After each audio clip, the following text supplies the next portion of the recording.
Thank you for joining me here today. I'll be talking about WebAuthn, talking about its authentication properties, its privacy properties, and its convenience properties. To introduce myself, my name is Suby Raman. I'm a software engineer working for Duo Security based out of Michigan in the United States. Duo did some of the earliest explorations with the WebAuthn API when it was in, sort of alpha level format. And earlier this year, we rolled out our integration with WebAuthn, providing fast authentication to the millions of users who rely on us for secure access to their applications. A show of hands, how many people before today have heard of WebAuthn? All right, so I can leave. All of you are fine. I don't think you need me at all. So. No, I'm going to say. So in this talk, I'll be going over a few topics to generally introduce WebAuthn and then to describe, its general properties that I mentioned. I'll introduce with the general problem of passwords. Many of you who are probably AppSec people are familiar with this problem, but I'll just go over it so we can discuss it in the context of WebAuthn. I'll introduce the WebAuthn API. I will then go over user and developer convenience with WebAuthn, and then I'll discuss how the various convenience properties meet up with the privacy properties. A little bit about Duo, just so I can explain my work with WebAuthn. One of our core products is providing two-factor authentication. After some type of primary authentication succeeds involving a username and a password, a user is presented with a prompt that looks like this, where they confirm their authentication event with something like a push notification, a phone call, a passcode, or another method. With our integration with WebAuthn, we are able to offer seamless, fast authentication via Touch ID or via YubiKey. The user, for example, will place their finger on their fingerprint and is able to quickly proceed without needing to pull out a phone for a two-factor event. I'm also the author of this resource here, WebAuthn.guide. I wanted to make an effort to help introduce WebAuthn to the developer community. I partnered with a bunch of other folks at Duo to produce this, which is available now. Feel free to check it out. We'll be talking about the WebAuthn API here, but this goes into it with a little more depth. So, about passwords. It's almost every day that you hear about a new breach of passwords being leaked onto the internet. I'd imagine it's happened to pretty much everyone here. You've received an email saying you need to urgently change your password because it's floating around the internet. And once your passwords are gone, in many cases, that's it. Unless you're one of the relatively uncommon few with two-factor authentication set up, a hacker can proceed to impersonate your identity. There are some big issues associated with passwords that many of us here have encountered. Passwords are a shared secret. They're hard to create and remember. They're easily stolen. They encourage unsafe reuse. And as developers, they're hard to secure. I bring these up because WebAuthn attempts to solve these problems in a particular way. The problem of shared secrets. So this is a picture of my cat, and he is going to be the user in this exercise. So let's say that he wants to register on my website. He has to submit a password to me, and I have to persist that password in a database for future use. Let's say that a hacker comes along and decides that he wants to hack my cat. The passwords are stored in the database, so he could go looking for it there. If it's not hashed and salted correctly, he can exfiltrate it and use it as he wishes. But if the password is not submitted over TLS, he could also listen in there to steal it. There's nothing about a password submission that ensures that it's being transmitted securely. So I wanted to point out another thing really quickly after this proceeds.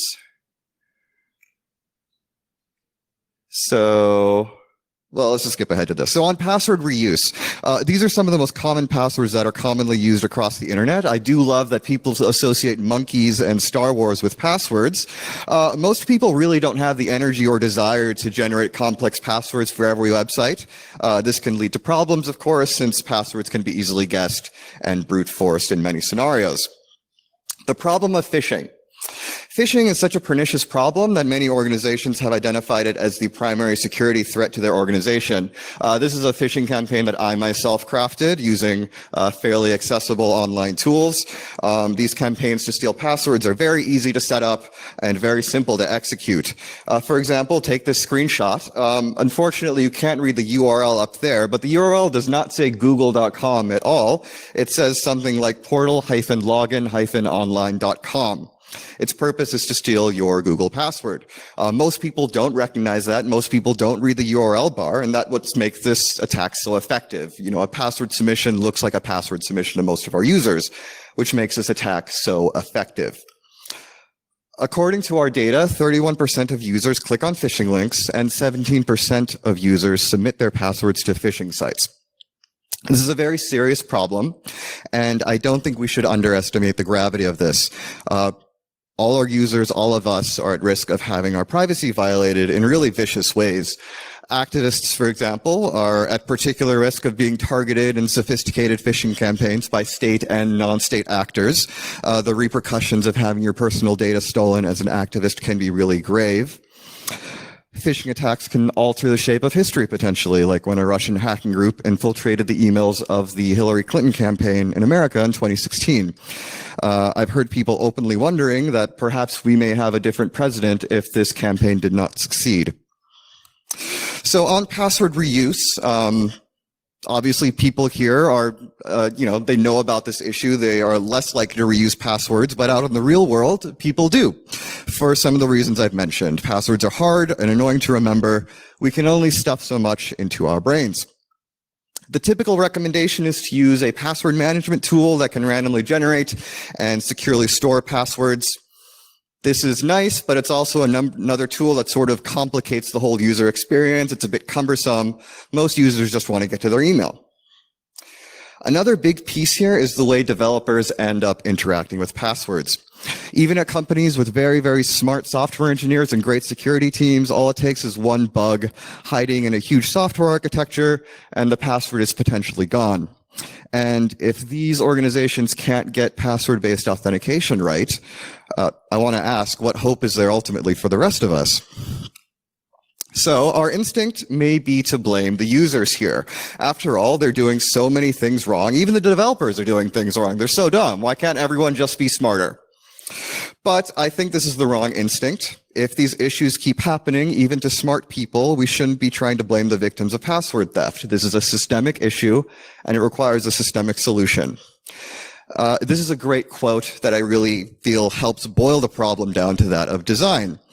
So blaming the users for the usability problems of passwords is not an exercise that will ultimately solve the problem, because the ultimate design of passwords relies on our brains, and our brains are very fallible things. The net result of the design is this. We're at a point where, like this report says, if passwords were sufficiently replaced, 80% of data breach related attacks would have to adapt or die. To come back to the overall picture of password interaction, a shared secret exists, which the user has, but the relying party also has.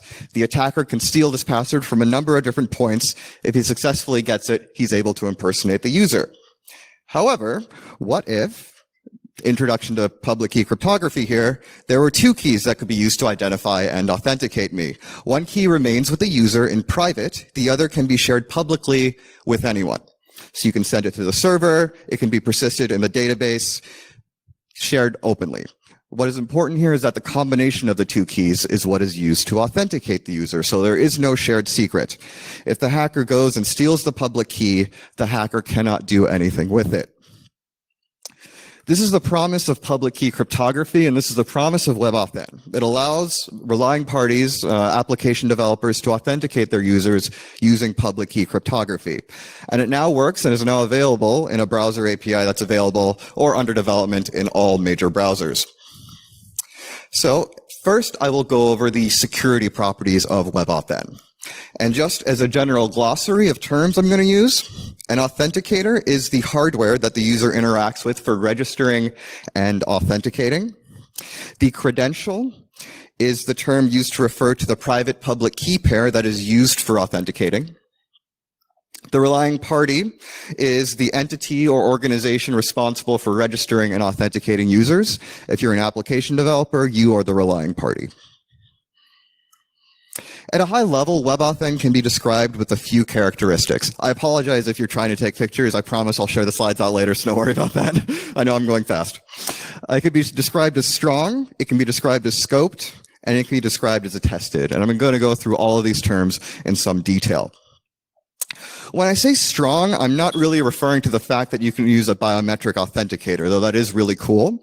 What I mean is that on many of your devices today, we have, or we can add, entirely separate computers that are capable of secure cryptographic operations.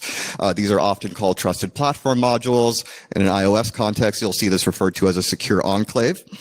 This is really cool because a particular weakness of public key cryptography is that the private key can still be stolen. This separate hardware makes it really a bit more difficult to do so. Scoping. Scoping is an important way to protect and mitigate against many common types of phishing attacks. An important property of WebAuthn is that a credential, the private-public key pair, can only be used at a specific origin. For example, OWASP.org. I'll talk more about how the key pair works later, but let's say the user is trying to log into OWASP.org. If he has previously registered a credential with that ID, he can proceed because the credential key pair is associated with a particular origin. So you could think about this like browser cookies. You can only use and read a browser cookie at a particular origin. Web authentication works the same way. Let's say that a hacker has set up a website that impersonates OWASP.org, except the origin is evil-owasp.org. He sends the user there because he wants to trick the user into giving him data. When the user attempts to authenticate, the authenticator will just reject the authentication outright because the credential wasn't registered at that origin and it's not bound to that particular origin. This helps mitigate against many common types of phishing attacks. Attestation. Attestation is a big topic. It's a complex topic, and we're going to be discussing it later in the privacy conversation we'll have. But at a high level, it's a way to cryptographically prove that a credential key pair came from a particular authenticator.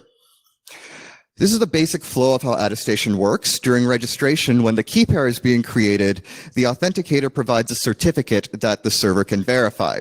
The relying party can use this certificate to determine that, yes, the key pair did in fact come from an authenticator we approve of, like something like Windows Hello or Touch ID. If Darth Vader or some less malicious user is intentionally using a faulty authenticator, like a garbage authenticator that barely works, the relying party can make blacklist decisions using this data and to successfully deny the registration event. So now we're going to do an introduction to the API because I feel it will be helpful for explaining the overall security properties of WebAuthn. So registration. This is where the authenticator creates a key pair and gives the relying party the public key. We can take a look at what the flow looks like at a high level. The server requests the authenticator to create a new key pair. This key pair is then produced by the authenticator, a new private public key, and the public key is then sent to the server for storage. The fact, I want to point out here, the fact that an authenticator that is built into your device is responsible for generating keys is actually itself a big step forward. Instead of forcing users to go through the hassle of creating passphrases themselves, the hardware itself is now taking care of that responsibility. On the front-end side, this is the essential API that you will work with as a developer. There's two important functions, one for registration, one for authentication. To create a new credential key pair, you call navigator.credentials.create with the configuration object I will talk about in a little second. I do want to point out this await keyword, which signifies that this returns a promise. It's an asynchronous operation. All functions with the WebAuthn API are asynchronous. This is for a few important reasons. The first one, we cannot register or authenticate a user without explicit user consent, which will be important for the privacy conversations. Consent is something like the user tapping a security key, putting their fingerprint to a fingerprint reader, some type of physical interaction that says, yes, I consent to this event. Another reason is that this allows time for the users to successfully pair a security key they might have with them via Bluetooth or NFC. From a UI perspective, the website will show something like this during registration. The API call will summon an authenticator like Windows Hello to verify the user and to create a credential. After that's finished, the user waits for the relying party to verify this data, and if the server is verified, the user can proceed. They are registered. Let's go over, unfortunately, the contrast there isn't too great, but hopefully you can read it. We can talk about the configuration that you can pass into this function. This is more or less the minimal configuration that's required. There's more options, more extensions you can pass in, but this is sort of the minimal part. So at the top there is a challenge. This must be cryptographically random bytes that are generated on the server. It's important to mitigate replay attacks in this context. The string that's passed in here is verified on the server to confirm that the registration event occurred in the same session. It's not being replayed by a malicious user. RP, if you can see that, it stands for relying party again, which is a term that we've used often so far. What's especially important here is the ID. That ID reads duosecurity.com. The ID must be a subset of the origin that's currently in the browser window because the credential is bound to this ID. The user information. The credential is also bound to a particular user that's currently registering. So the user ID here is used to bind the credential to the user as well. Pub key cred params. This is a particular, array which says what is acceptable to the relying party in terms of key pair algorithms. I'll discuss this a little bit later in terms of the privacy conversation, but you might want to specify that your backend is only capable of parsing certain algorithms. This is where you do so. So we can go over briefly the data that is retrieved from credential creation, and it's broken down into two parts. The client data JSON, which is data passed from the browser to the authenticator, and the attestation object. This is data that is generated by the authenticator. It contains the public key, as attestation certificate, other useful metadata that can be used by the relying party. This is an example of the client data JSON. You get back the challenge, the origin, and the type of the operation. These need to be carefully verified on the server to ensure the validity of the registration ceremony. Like I mentioned, you have to check the challenge. You have to confirm that the origin matches up to expectations. I'm not going to go through all the verification steps, but there's a bit of legwork that has to be done with WebAuthn and a bit of care. The attestation object. This is a pretty complex object that contains data encoded in a number of different ways. This is a diagram with lots of boxes and arrows. The object is variable because we can receive attestation data in a number of different formats. For example, Touch ID will provide data in a format that's different than a YubiKey. It also is important because it contains the credential public key, which is in there, which we need on the server to conduct authentications. I don't know if you can see it, but there's something called an AAGUID, which is going to be important for the privacy conversation. Really quick, we can also go over how the public key is encoded. It's encoded in a format called COS, which is concise object signing and encryption, which basically compresses all of the fields you need in order to securely or concisely store a public key into this format. This might not be terribly meaningful for you, but all of these map to human readable fields. Like the public key type is EC2, the signature algorithm is EC256. This is the curve type. This is the X coordinate. This is the Y coordinate. All of this information is needed in order to conduct verification operations. So the attestation certificate, which is part of the attestation object. Now remember, attestation is a way to cryptographically prove that a public key came from an authenticator. It does things like prove that the key pair came from Touch ID and not from a notepad file somewhere. So this is what it looks like if you break out the attestation object in the browser console. You have members like the attestation statement, which contains a SIG member and an X5C member. The SIG is the signature here that was generated during this registration event.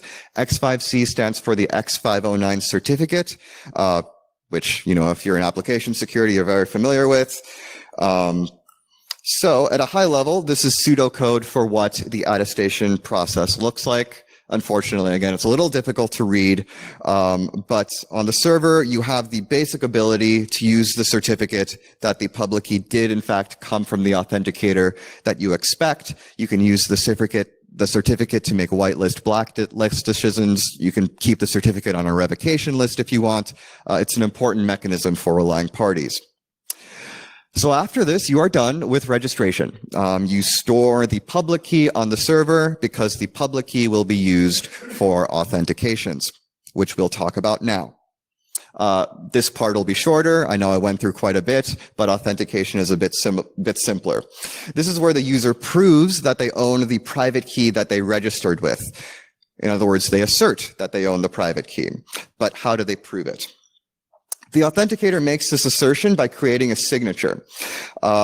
This signature is created over the client data JSON that we mentioned before, as well as data that is generated about the authentication event itself. So the signature is generated with the private key, and this signature is then passed to the relying party. The relying party then verifies the signature with the public key that was provided during registration. Again, we have a function call that looks a lot similar to the one that we had before, except we use a function called navigator.credentials.get, which requests an assertion. The experience for our users looks something like this, very similar to what we had before. The API is called, which requests an authenticator to use something like Windows Hello to read your face and authenticate the user. The user then goes through the authentication flow, and if everything is verified, they are logged in. So let's take a look again at the code needed to make this happen. I will sort of narrate it because, again, it's a little difficult to read. The challenge is, again, much as the same as before. The challenge is needed to mitigate replay attacks. The RP, the relying party information, again, much the same as before.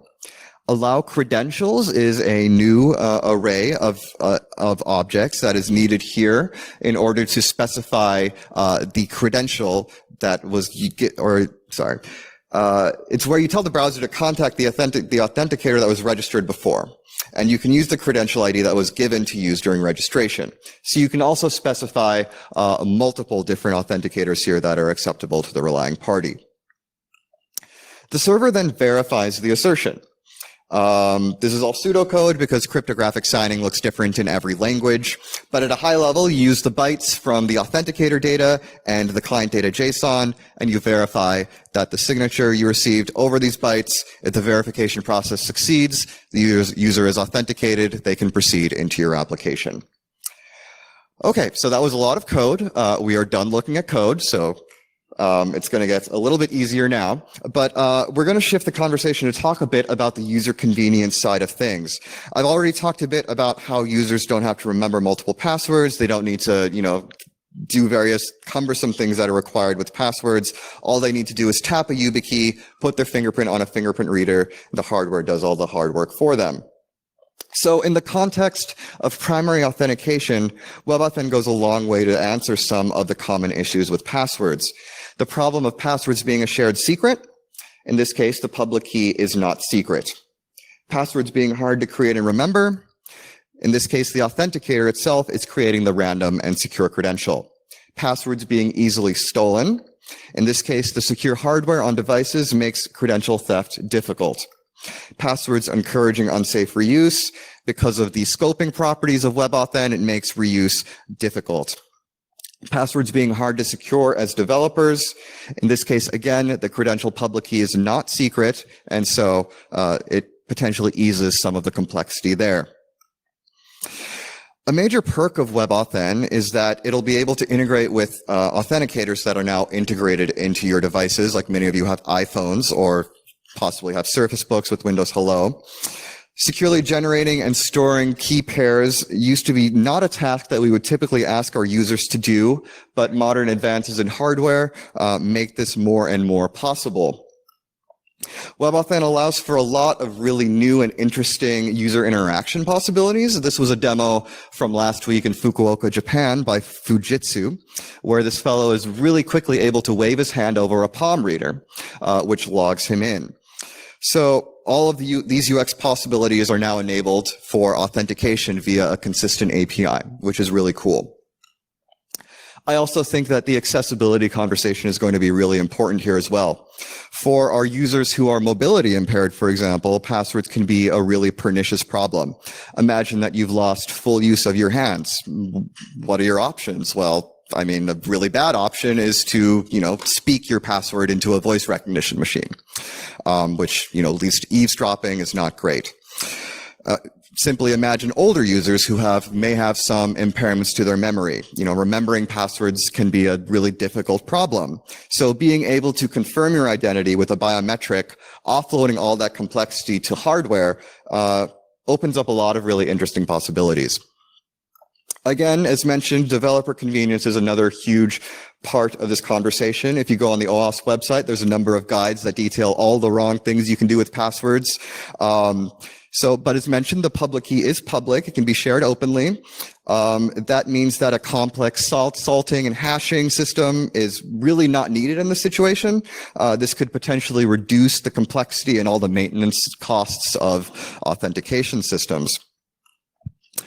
So on privacy, we're going to spend some time talking about the privacy implications of WebAuthn. So just because the FIDO2 ecosystem in general, it's a really broad landscape. It includes browser vendors, web application developers, hardware manufacturers, and more. And each party involved here can't necessarily trust each other. I'm going to go through a few cases that demonstrate how the protocols attempt to deal with this lack of trust. To reframe the challenge here, with passwords, a user's identity is proven with a secret passphrase. But with WebAuthn, a user's identity is proven with a physical interaction with a device. So this may include a biometric interaction, which proves the user is who they say they are. So different care must be taken to ensure that the details about the user's device or about the user's biometrics are not leaked to malicious parties. The first privacy property is this. All WebAuthn interactions require user consent. What this means is that a relying party can request a registration event from a user, but the WebAuthn API will not do anything unless the user actively does something physical. So if the user does nothing, the interaction will just time out. After a certain amount of time, the relying party gets an indeterminate error. There is an asterisk here, which I will go back to in a second. What this means is that any random website cannot probe a device for the presence of a specific authenticator. So the past few decades have shown, for example, that adware companies will go to any length to track and fingerprint users across the internet, and integrating hardware, with the web experience could give them another pathway to do so. But for example, let's say a marketing company wants a way to track a user, given that they know that the user has a YubiKey 5C. This is not possible with WebAuthn because, the WebAuthn API requires active user consent. The user has to actively tap their key to give up any information. But there's a flip side for this. Let's say that there is a relying party, and the relying party has good intentions. The user has previously registered an authenticator with the website, and they would like to provide a good user experience by discovering if they have their YubiKey inserted so they can automatically initialize some type of authentication event. We cannot do this because we can only just guess and prompt them and hope that they have their YubiKey with them. So ensuring the easiest possible user experience gets a little bit tricky with WebAuthn. But let's say that I'm a little less picky, and all I want to know is if they have an authenticator built into their device, like Windows Hello or Touch ID. These built-in authenticators are called platform authenticators, and WebAuthn does allow for the possibility of discovering this information by executing a very precisely named function called isUserVerifyingPlatformAuthenticatorAvailable. This allows relying parties some ability to discover if they should actually proceed to prompt users for registering or authenticating with WebAuthn. And all that's returned is a Boolean, so it's not particularly helpful in tracking a user, especially as more devices will have authenticators built in. Another big topic worth discussing is this. We can expect that there's going to be a huge landscape of authenticators out there, and we can expect that some of them will be problematic. If you've followed some of the news around this, you've probably noticed that a lot of things can go wrong. For example, the Titan security keys had an issue where the Bluetooth pairing process could result in an exploitation of the key. Other things can go wrong, like insufficient randomness, private key material being leaked. Security keys have a very complex set of responsibilities, and lots of things can go wrong. And it's justified for relying parties to want a way to protect their users and applications against faulty authenticators. So it would be great if there was a way to, whitelist authenticators. Like, I only want to allow Touch ID because I know it's secure. I know that it's not leaking biometric data to third parties. WebAuthn does give us the basic ability to do this by disclosing a certain amount of identifying information. I talked about attestation earlier. The certificate provided can serve as a way to establish trust in an authenticator. Also, there's an identifier called an AAGU ID that is provided alongside that. It stands for Authenticator Attestation Global Identifier. It's intended to provide a way to identify the make and model of an authenticator. This is called direct attestation when all of this data is correctly provided. But some authenticators will not supply this information. In some cases, you'll just get a self-signed certificate and you'll get 16 null bytes for the AAGU ID. This happens when, for example, an authenticator is technically incapable of protecting an attestation private key or for some other reasons that they just didn't want to, provide this information. In this case, you're not given the, information you really need to establish trust in an authenticator. But there's more. Users also play a role here. When a relying party requests attestation data during registration, a user is prompted to confirm that they are okay with sharing it. If they choose accept, the attestation data will be shared with the relying party. I'll play a video demonstrating that. So I'm going to register. A Touch ID prompt popped up. I put my fingerprint on, and unfortunately you can't see that, but Google Chrome popped up a dialog asking if it's okay to share information about the security key. And the user has an option to block that or to accept that. When users block sharing attestation, the relying party gets no certificate and they get no AAGU ID.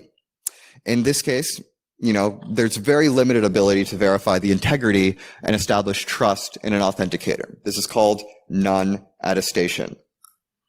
There's even more. I know I'm digging in quite deep into this, but attestation ends up being a very complex topic. Relying parties can ask browsers to produce an anonymized certificate. This is intended to strike a balance between the two, to protect user privacy while also providing some potentially useful verification data. This is called indirect attestation. And when relying parties request indirect attestation, they get an anonymized certificate, an anonymized AAGU ID. The implementation of this is left up to the browser. But the spec actually points out that the relying parties may be out of luck here if they request this. There's no guarantee that you're getting actually useful data. So to sort of sum up here, what can relying parties, normal developers, what can we do? Well, you can reject all authenticators that don't provide a certificate, but this will block users from using authenticators, popular authenticators like Chrome's Touch ID authenticator. You could also reject all authenticators where users block sharing attestation data. This may irritate your users who want the highest level of privacy possible. You can also request the anonymized indirect attestation type, but you'll get potentially unhelpful or indeterminate data. And for what it's worth, at Duo, we do currently mandate that the user attempt to provide us with full attestation data, but we do obviously allow authenticators like Chrome's Touch ID, which doesn't provide an attestation certificate. So a few other properties of WebAuthn. Let's say that you want to whitelist the medium of an authenticator, like you're weirded out by Bluetooth, you only want to allow USB authenticators. The browser might give that to you, but they might not. You can run this function here on the credential object to return an array of the transports associated with that authenticator. It'll be a list of those enums listed on the right, like if it's USB, Bluetooth, a platform authenticator, and so on. However, browsers can deny sharing this information for privacy reasons. And in this case, the specification notes that relying parties might get upset, but there's nothing that can actually be done here. From what I've seen, Chrome actually does return the correct information, so. Lastly, what if you want to whitelist the signing algorithm? Like you only want to allow ECDSA signatures, you don't like RSA for some reason, maybe your backend isn't capable of it, you prefer you think ECDSA is more secure, and this is possible. I mentioned the pub key cred params array here. This is where the relying party specifies the signing algorithms that are acceptable.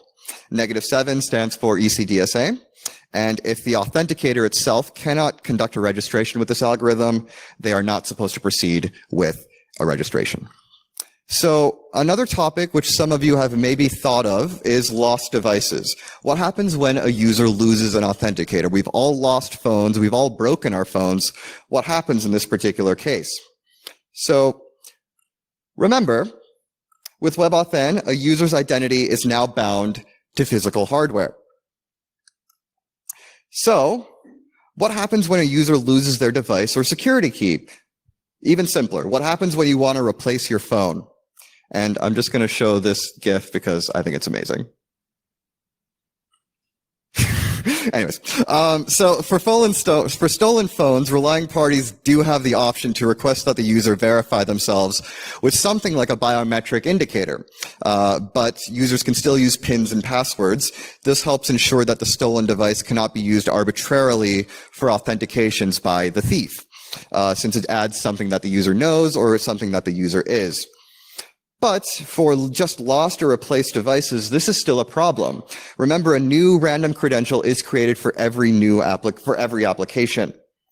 So, does the user now have to manually revoke and update their credential with every application they've registered with?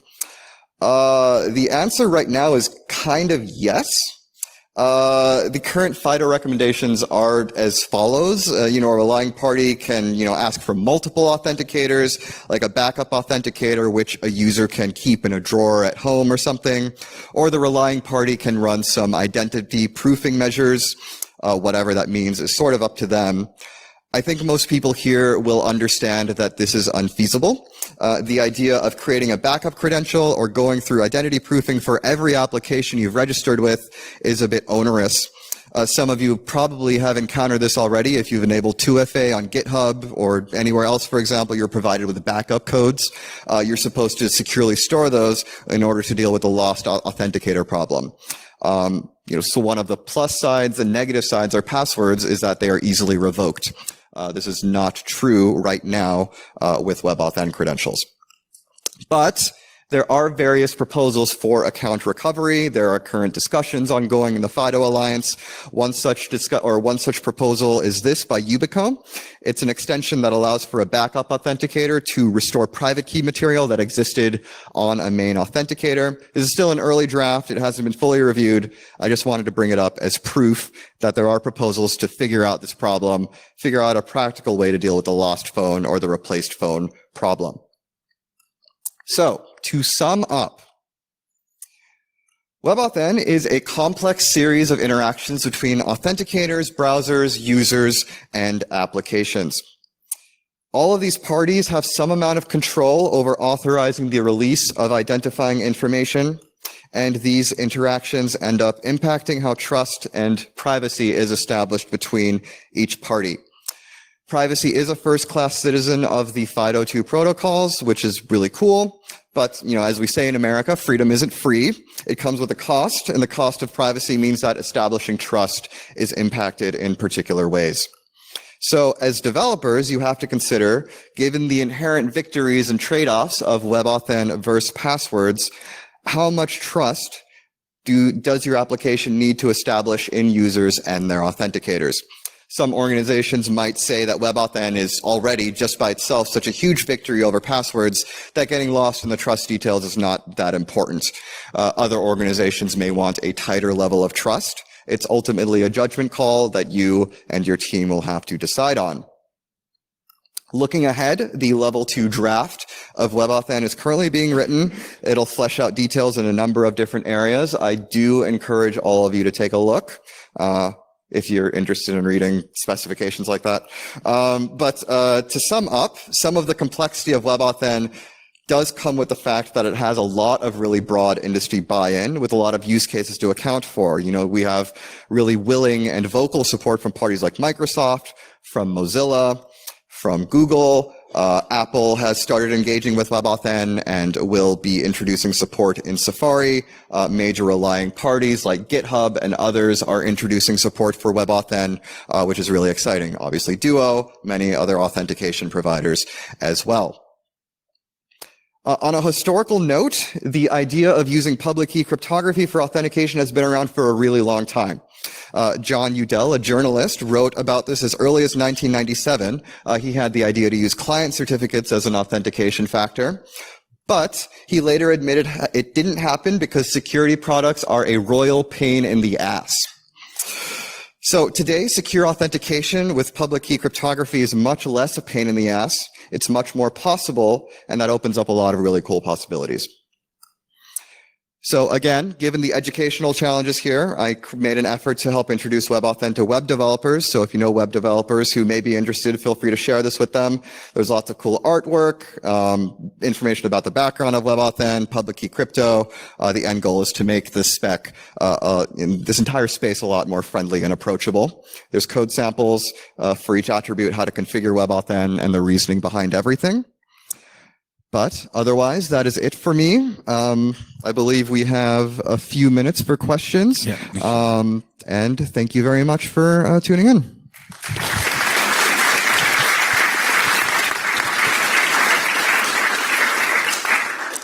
If there are any questions, I'm going to bring a microphone. Hi.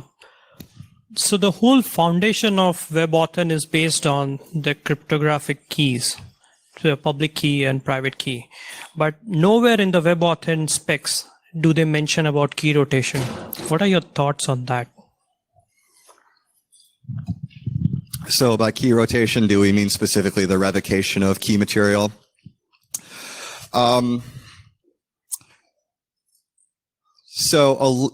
WebAuthn does delegate a lot of responsibility to the authenticators itself. I haven't really dug into the CTAP protocol, which deals with the authenticator to browser communication. I don't know if key rotation is specified there. Okay. It's a good point. It's possible that the FIDO2 committee was meeting in South Korea right now. It's possible they brought it up. If key rotation is considered a necessary use case for a particular organization, I'm sure they'd be interested in hearing it. I saw somebody else. Yeah. So one more thing is like the usability. So if the private key propagation is not possible because it is getting locked inside a hardware, I have a site where I want to get, I want to access it from a laptop, then I want to do it from my mobile. So how do I use the same hardware? Is that how the private key propagation takes place between the devices? The expected use case right now is you would register each device separately with the relying party. The sharing of private key material is not something that is currently like the workflow surrounding WebAuthn. So for example, with GitHub, like right now, you can register SSH keys. You would register a different key for each device. The idea is that you would register each device separately. Though, if you want to have like a roaming authenticator, like a Bluetooth-based authenticator, that authenticator can be paired with your phone. It can be paired with your laptop. The idea here is that the roaming authenticator would fill that use case. Maybe one more question as well. So is there any possibility or you have any roadmap for multiple public key, private key pair for a single user? So I can have, these are all my set of public keys. So I can use it for different purpose. So I'm using it from different devices. So I have much more privacy and you exactly don't know which public key is getting used, rather than I'm always using a single public key that is giving, or this is the guy is using the single public key. This was the big problem we have in the privacy. So is there any roadmap there? So I don't want to speak for the FIDO Alliance. Like many of you, I'm more or less a consumer of WebAuthn instead of crafting the specification itself. The intended use case right now is that private key material is isolated and separate, though it is possible that they may, consider various, key sharing mechanisms in the future. But at least for right now, level 1 of the draft keeps the keys isolated. Okay, I think we need to wrap up because it's lunchtime, so thanks. All right, thank you very much.